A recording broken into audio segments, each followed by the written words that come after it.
Buenas tardes. Entonces, vamos a seguir con el capítulo sobre el consumo. La clase pasada hablamos de la teoría de la renta permanente. ¿Alguien me quiere recordar de qué se trata un poco esta teoría? Más bien, ¿alguien nos quiere recordar?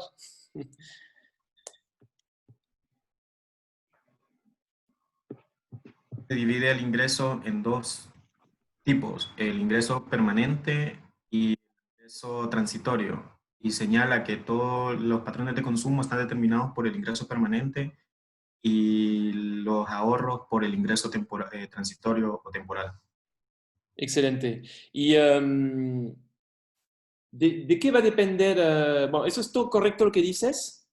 Ahora, sabiendo que hablamos de un agente que suaviza consumo, ¿de qué debería depender un poco este ingreso permanente?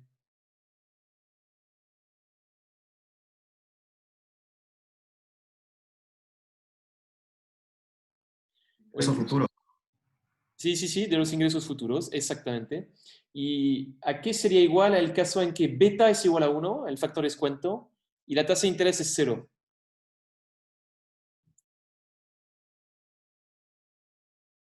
¿Alguien se acuerda?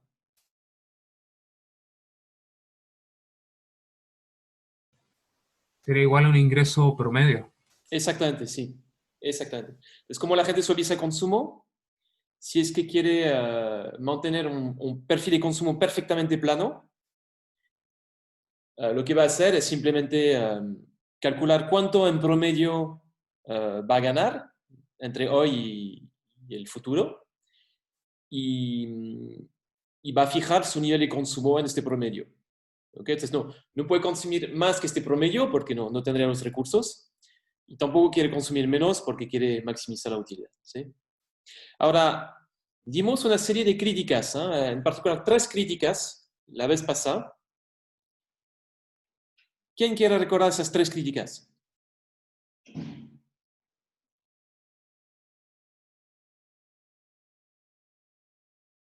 O la primera, por lo menos. O una de las 3, digamos.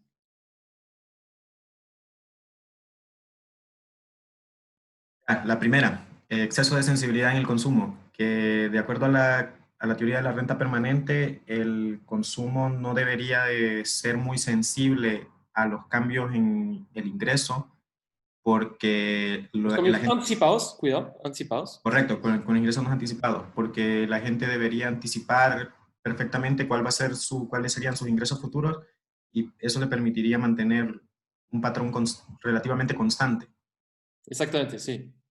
La crítica es que los datos muestran una correlación con el ingreso en el cual el consumo sí es muy sensible a los cambios no anticipados en el ingreso. Muy bien, esa es una primera crítica. ¿Alguien quiere recordar otra crítica?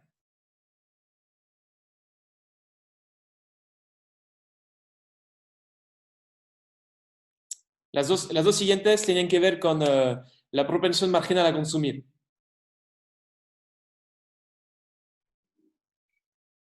No sé si alguien se acuerda. Eduardo, siento molestar a la gente así, pero... ¿Tú te acuerdas, Eduardo? ¿Una de las dos otras críticas? A ver, creo que sí. No, en verdad no me acuerdo, ¿No? profe. Bueno, no te preocupes. Era Ah, una era sobre como que la propensión marginal a consumir era como muy chica en comparación como a lo que en verdad darían los datos, ¿no? exactamente, esa es una. Ya, Específicamente, si uno mira los datos, las propensiones marginales de consumir, yo qué sé, son del 20 al 60%, depende un poco del grupo poblacional. ¿Eh? Y cuando uno calibra esos modelos, dado que la gente suaviza el consumo y suponiendo que la proporción de ingreso permanente no es tan alta, uno suele obtener poca sensibilidad del consumo respecto a cuánto cobra en un periodo dado. El consumo va a depender un poco lo que decíamos, ¿no? Del promedio de cuánto va a cobrar. Entonces, dado que es poco sensible a, a cuánto cobra un momento dado, ¿eh? La proporción marginal a consumir, que es cuánto consumo del peso extra tiende a caer también. ¿Okay? Y en los datos es mucho más alta. Entonces, efectivamente, esto era una de las críticas. Y había otra crítica relacionada con la propensión marginal a consumir. No sé si se acuerdan. Yo, profe, que la gente más pobre tiene más propensión a consumir, sobre todo porque generalmente destina más del ingreso a consumir, que es lo más rico. Entonces se va haciendo como una curva cóncava. O sea, Exactamente. Entonces, eso es en los datos. Y les había mencionado 3 casos donde la función de consumo era lineal, es decir, la propensión marginal a consumir no dependía del ingreso, que era el caso sin incertidumbre, el caso con incertidumbre en el retorno financiero y función de utilidad CRRA, y el caso con incertidumbre en el ingreso laboral con función de utilidad cara. Para esos 3 casos, uno puede mostrar que la función de consumo queda lineal, y lo cual eso representó una crítica que se le hacía también a la teoría de la renta permanente. ¿Okay? Y lo otro que les había dicho, una manera de resolver esas 3 críticas era usando mercados imperfectos. Entonces, en cierta medida, la gente en este modelo puede suavizar el consumo porque está el mercado financiero como para ayudarlo a suavizarlo, pero en realidad no, el mercado financiero no es perfecto. Hay grupos poblacionales para los cuales que les gustaría endeudarse, pero que no pueden, digamos, justificar al banco sus buenas intenciones. Y como no pueden justificar sus buenas intenciones, no se les presta plata. Y, por ejemplo, si están en un momento en que les gustaría consumir más, no pueden porque se ven limitados por el ingreso que tienen en el periodo corriente. ¿Okay? Entonces, este tipo de variación en el modelo, en la estructura del modelo, permitiría resolver esas 3, potencialmente, digamos, esos 3 problemas. Ok. Entonces, la clase pasada fue como una clase a favor de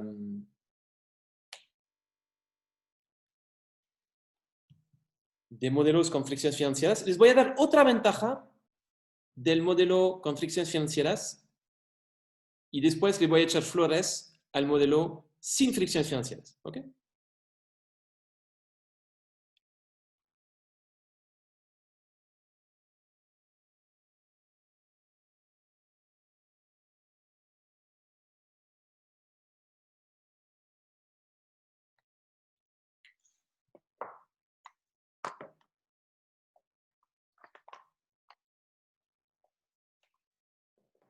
Ok.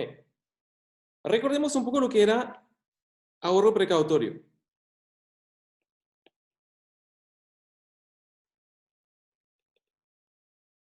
¿Alguien se acuerda lo que era el ahorro precautorio? Esto es una S.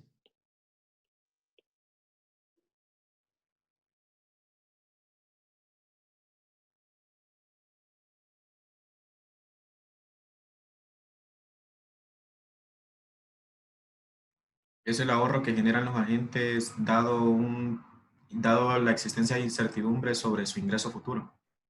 Excelente, Manuel, gracias. Efectivamente. Ok, excelente. ¿Y cómo vimos que podíamos generar ahorro precautorio? ¿Se acuerdan?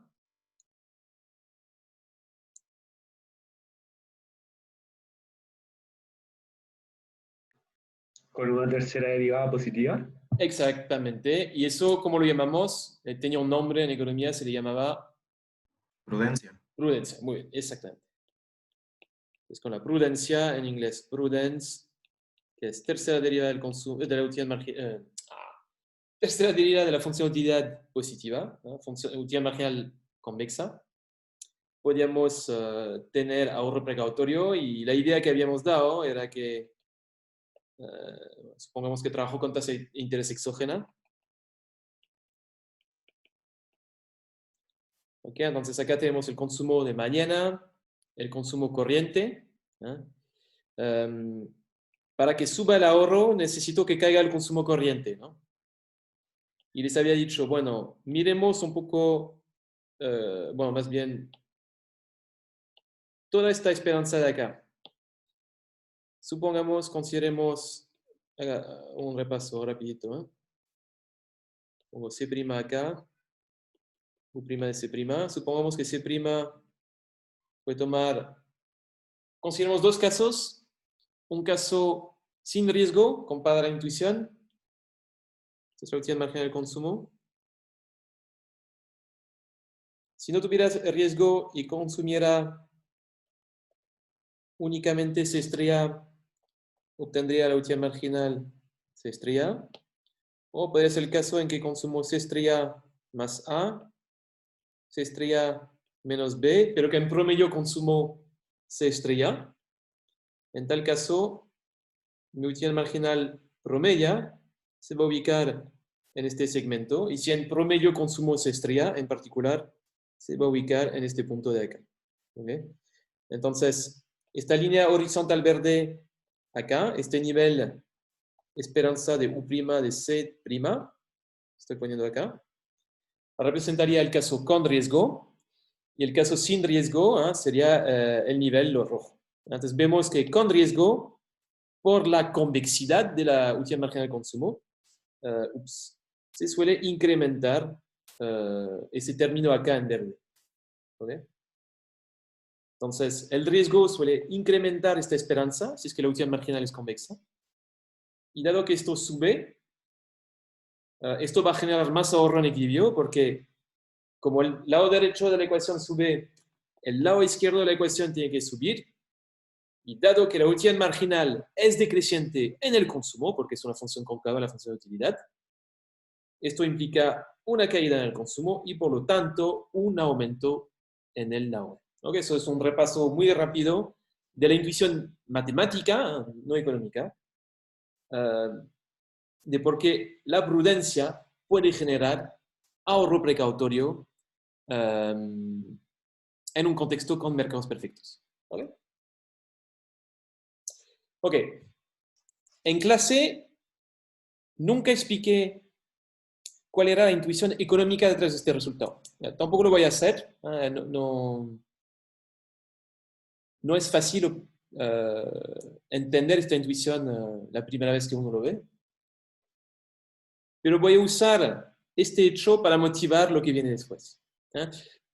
No sé si lo dije, pero si quieren saber más respecto a la economía detrás de la prudencia, pueden ver un libro de un señor que se llama Gaulier, creo que es con una O, Gaulier, que el libro se llama Economics of Risk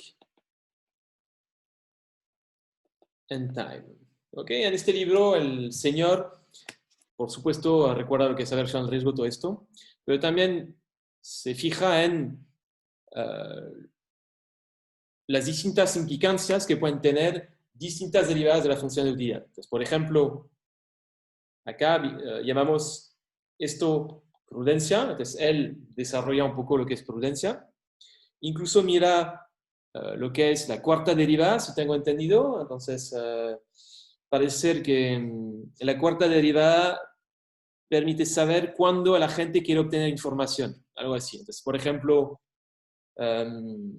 siempre algunos alumnos quieren saber como lo más temprano posible cuál es su nota, y otros alumnos que tienen, que no quieren saber su nota cuanto antes, sino que les gustaría saber al final del semestre, porque les da miedo, en cierta medida, cuál podría ser la nota. Total, ya está hecho, no puedo cambiar la nota, no me quiero amargar, mejor espero fin del semestre, ¿no? Pues parece ser que cuando se revela la información, tiene que ver con la cuarta derivada de la función de utilidad de la gente. No cuando se revela la información, cuando le gustaría a la gente que se revele la información. ¿Ok? Etcétera. Bueno, dicho esto, entender la intuición económica detrás de este resultado, o más bien porque esto es un supuesto que necesitamos y por qué lo llamamos prudencia, es algo que cuesta a varios economistas entender, ¿no? Para serles sincero. Ahora, no sé si habrán visto cómo funcionan los economistas. Usamos modelos matemáticos pero solemos desconfiar en el modelo hasta que entendamos cuál es la intuición económica detrás del modelo. ¿Okay? Entonces, es decir, por ejemplo, si hay un economista que no entiende por qué económicamente esto genera más ahorro, ¿okay? Porque esto es prudencia, puede tener como reflejo, es como que lo educaron así casi, puede tener como reflejo que este resultado está mal. Si no lo entiendo económicamente, debe estar mal. Estoy seguro que la persona que obtuvo este resultado hizo algún supuesto que no entiende muy bien y este supuesto es el que genera este resultado. ¿Okay? Esto es como el reflejo que tendría un economista que no entiende la economía detrás de un resultado. ¿Okay? Entonces, como hay muchos economistas que quizá les cuesta entender la intuición detrás de este resultado, desconfían de ello, ¿ok? Y esto le puede dar ventaja a otros enfoques. En particular, pues acá pongo un primer enfoque. El enfoque que tiene mercados imperfectos.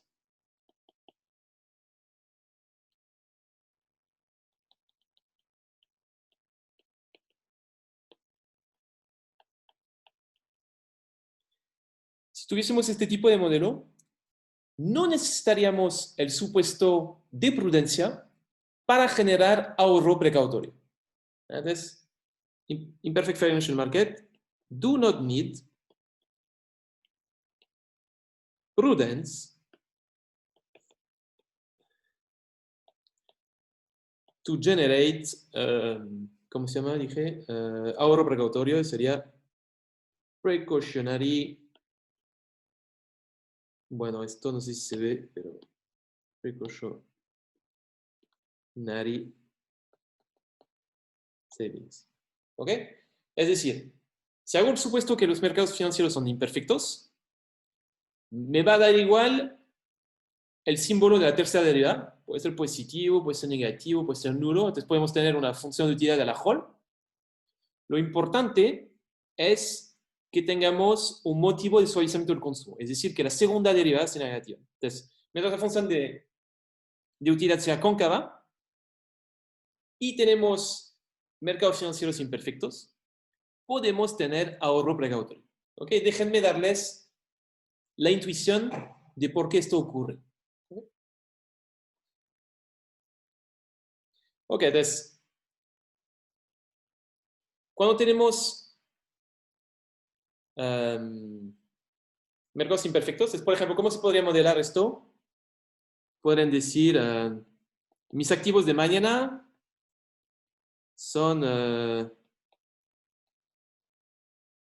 mis activos de hoy, menos el consumo, cobrando intereses, más mi sueldo. ¿Ok? Cuando uno incluye una restricción financiera, podría decir, por ejemplo, mis activos de mañana no pueden caer debajo de un cierto umbral que puedo llamar menos K, por ejemplo. ¿Ok? Entonces, si me quiero endeudar, quizá lo puedo hacer, pero puedo hacer hasta cierto límite K. ¿Ok? Y mucha gente usa este tipo de restricciones como una restricción adicional a la que está arriba, como para tener una forma reducida de cómo operan las restricciones financieras. ¿Okay? Entonces, cuando maximiza la gente y tuviésemos que sacar la ecuación de Euler, pueden pasar dos cosas, ¿no? Por un lado, se puede cumplir la ecuación de Euler.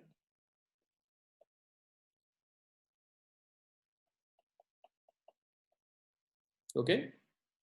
Se cumple cuando la gente tiene un acceso perfecto, digamos, no le está pegando la fricción financiera, es decir, esta restricción de acá no es activa para la gente.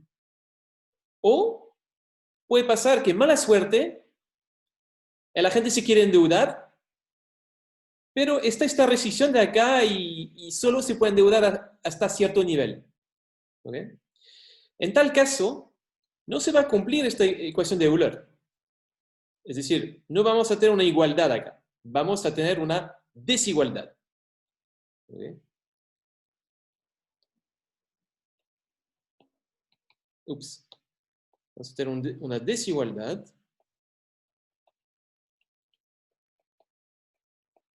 Y les pregunto a ustedes, ¿cómo debería ser el símbolo de esta desigualdad? Antes que les dije, está la recesión financiera, y a la gente se quiere endeudar para poder consumir más de lo que quiere consumir, pero como que el mercado no le deja. Está esta restricción que no le deja endeudarse. ¿Okay? Por lo tanto, ¿cómo se debería ver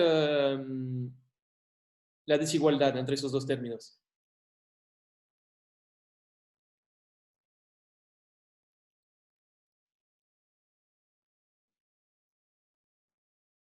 No sé si entendieron la pregunta, puede ser que la haya hecho muy rápido y no me entienden.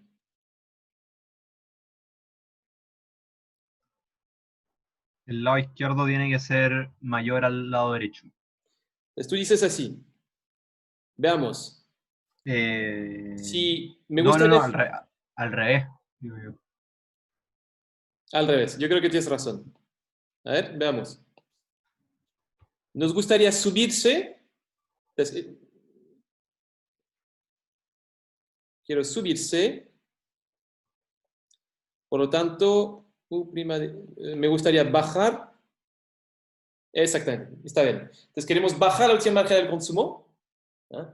Pero hay un piso que no nos deja bajarla, por lo que la última margen del consumo va a ser mayor, claro, consumimos poco, está bien, va a ser mayor que la esperanza de lo que viene mañana. ¿Okay? Okay, a la gente le gustaría bajar esta última margen del consumo presente, de manera que se iguale a lo de mañana, ¿eh? Pero está este piso que no le deja igualarse. ¿Okay? Entonces esto va, es como para decir que a veces se puede cumplir esta ecuación de Euler o se va a cumplir esta restricción de acá con igualdad. ¿Okay? Y cuando se cumple esta restricción de acá con igualdad, estaríamos en esta situación. Ok. Ahora, ¿qué va a hacer el agente? Él está maximizando, está viendo a futuro y está anticipando que mañana pueden pasar dos cosas. Entonces, hoy está tomando una decisión y la decisión que va a tomar mañana va a depender de la decisión que va a tomar hoy. ¿Me entienden? Y mañana cuando tome una decisión de ahorro mañana, o de consumo si quieren, pueden pasar una de las dos cosas. O está en esta situación, o está en esta. ¿Okay? A él asigna valor a la primera situación. ¿Okay? Es una situación en que puede maximizar libremente su utilidad. Y no le gusta esta situación, porque no puede maximizar libremente su utilidad. ¿Okay? Pero puede actuar ex ante de manera a hacer menos probable esta segunda situación. ¿Okay? Y en particular, ¿cómo puede hacer para hacer menos probable la segunda situación mañana?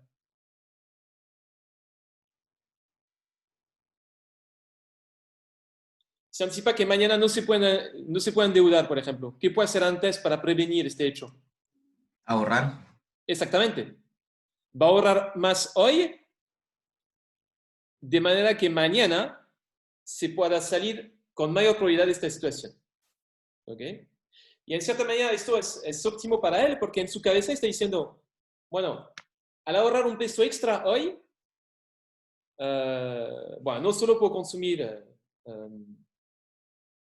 más mañana, pero como que estoy, como que me voy a poder acercar más fácilmente este término de este término. ¿Okay? Y para que esto ocurra, no necesitan tener una tercera derivada positiva. Basta con tener una segunda derivada negativa. Efectivamente, basta con tener que la gente quiere estar en situación como para que él ahorre ex ante de manera a no encontrarse en esa situación.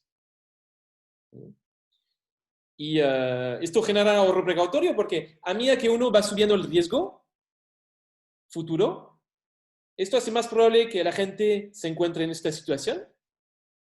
Y como es más probable que se encuentre en esta situación, va a tener más incentivos ex ante para ahorrar de manera a alejarse de esta situación. ¿Okay? Entonces, bueno, esto no lo voy a mostrar matemáticamente, solo le estoy dando la intuición.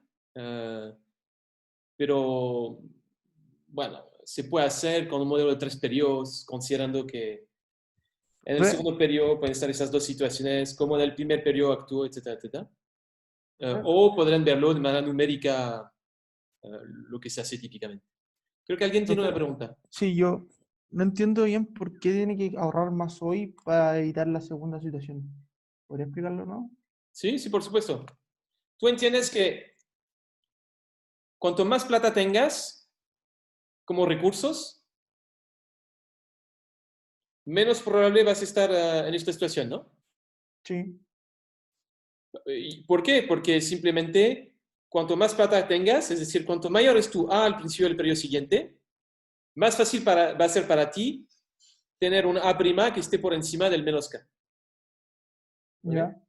Entonces, para partir con más plata el próximo periodo, ¿qué tienes que hacer antes? Tienes que haber ahorrado más. Así de simple. Ah, ya, perfecto. Gracias. De nada.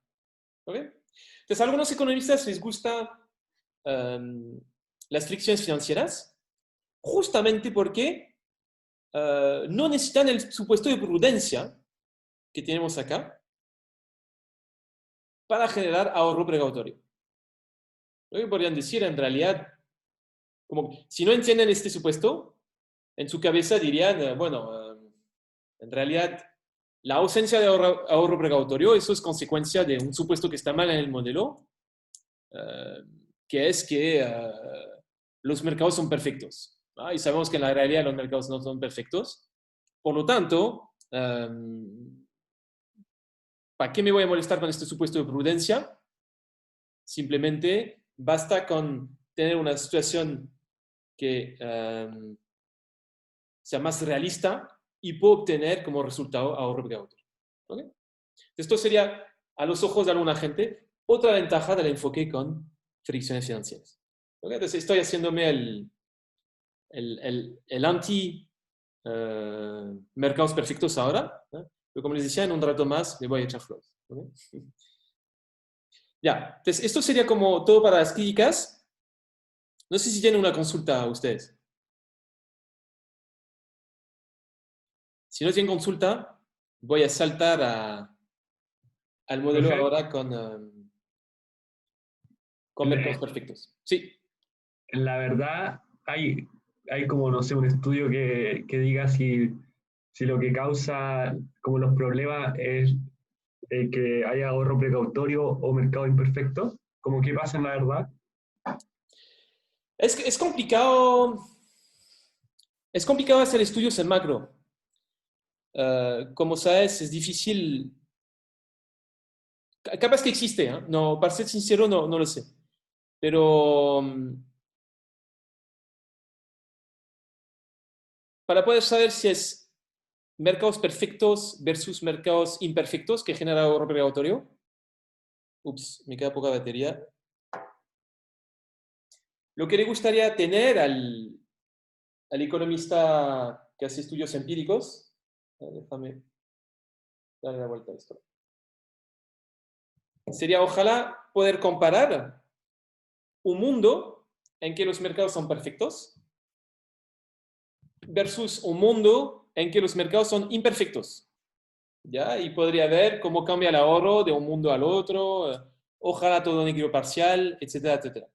¿Ya? Porque además, la desventaja es que la tasa de interés debería cambiar además cuando te mueves de un mundo al otro. Además, no bastaría con comparar esos dos mundos, sino que además habría que encontrar una estrategia empírica que permita hacerlo como que neutralizando un poco el canal del efecto de equilibrio general de la tasa de interés, ¿no? Y obviamente, bueno, si los mercados son imperfectos, no hay manera de que encuentres datos de una situación en que los mercados son perfectos. Entonces, diría que a priori esto es complicado. Ahora, respecto al impacto de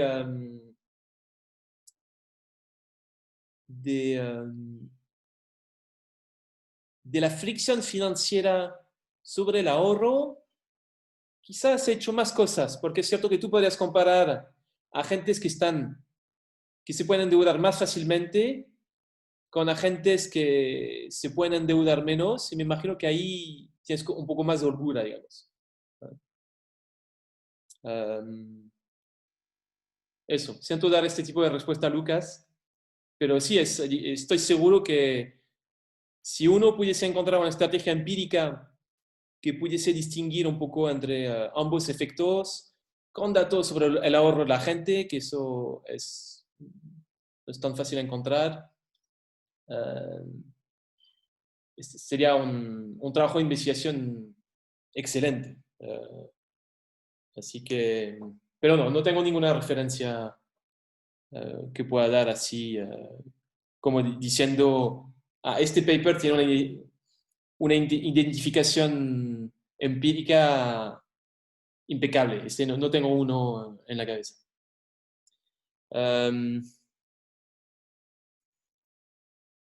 Y seguramente es la razón por la cual la gente suele trabajar con ambos mundos, porque no sabe cuál mundo es el correcto. Ok, entonces déjenme hablarles de... Les voy a hablar de un modelo. ¿Qué pasó acá? ¿Por qué?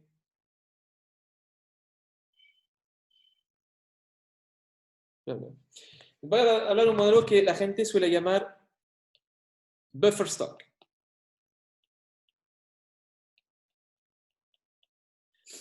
Este modelo va a tener mercados perfectos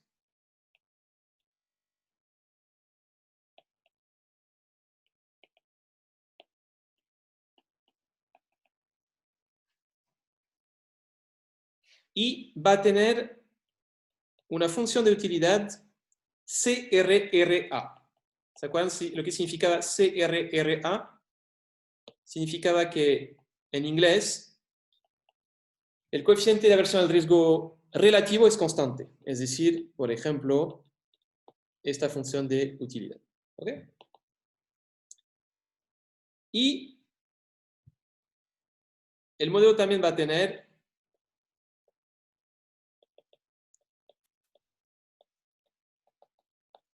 riesgo en el ingreso laboral. ¿Ok? Entonces,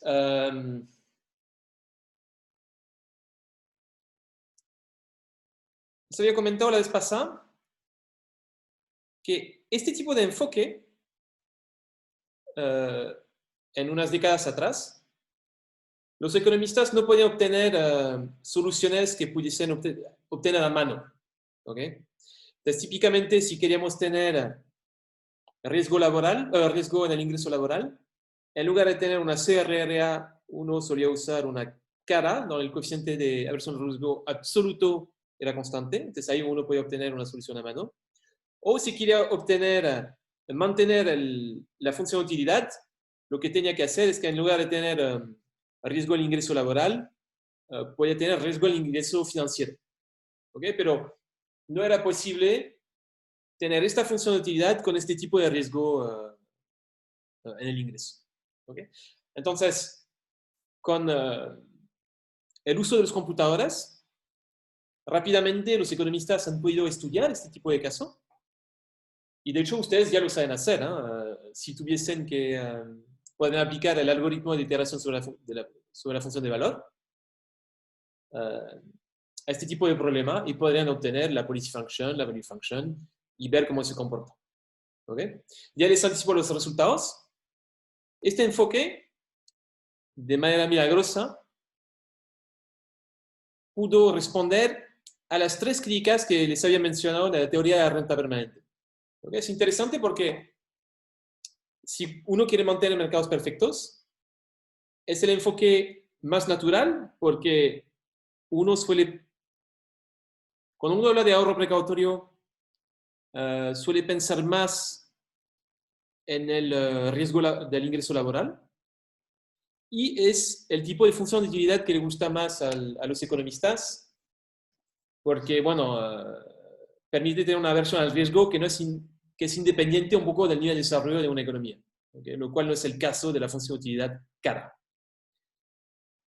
¿Okay? Entonces voy a presentar este modelo y en la bibliografía, ¿no? Los gráficos que les voy a mostrar ahora salen de un paper de un señor que se llama Carroll, ¿no? Con 2 R's y 2 L's. Ok, déjenme compartirles.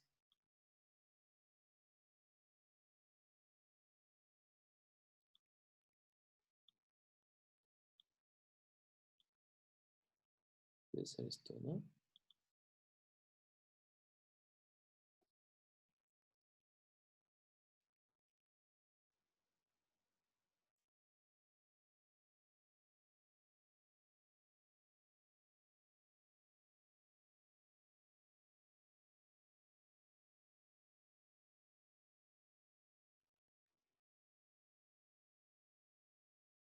Ah, no. No está el gráfico. Uy. A ver, un segundo. ¿Dónde puedo tener el gráfico este?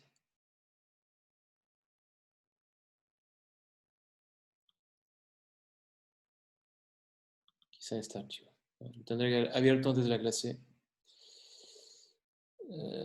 Está acá, ¿dónde está acá? Uy, tampoco. Hagamos lo siguiente. Porque veo que es casi la hora de la pausa. Vamos a hacer una pausa ahora. Y así no les molesto. Yo voy buscando 2 minutos de en qué archivo está el gráfico correcto. Y así pueden ir a tomar un vaso de agua, ir al baño, lo que quieran. Ok, entonces nos vemos ahora en 5 minutos.